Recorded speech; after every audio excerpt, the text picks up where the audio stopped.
What if I told you one of the most important battles in Islamic history began with only 313 believers standing against an army almost 3 times their size?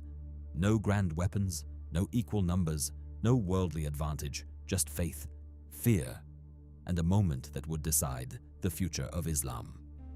This was Ghazwa-e-Badr.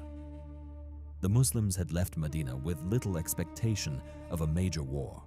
But suddenly before them stood the army of Quraysh, around 1,000 strong, armed, confident, and ready to crush the Muslims once and for all. Imagine that night. The desert was silent, the believers were few, the enemy was close, and every heart knew. By sunrise, history would change forever. The Prophet Muhammad, peace be upon him, turned to Allah in deep prayer.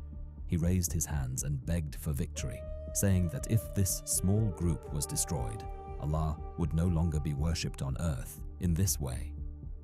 Then came the morning. The two armies faced each other at Badr. On one side, power, pride, and numbers. On the other, patience, sacrifice, and complete trust in Allah. The battle began, and what happened next shocked Arabia. The smaller army didn't break. They stood firm. They fought with courage that could not be explained by numbers alone. By the will of Allah, the Muslims were granted victory. The leaders who came to erase Islam were defeated, and the believers who seemed too few to survive became the proof that victory is not always given to the strongest army. Sometimes, victory is given to those whose hearts are strongest in faith. Badr was not just a battle, it was a message.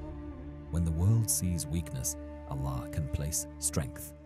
When the odds look impossible, Allah can open a way. And when believers stand with truth, even 313 can change history.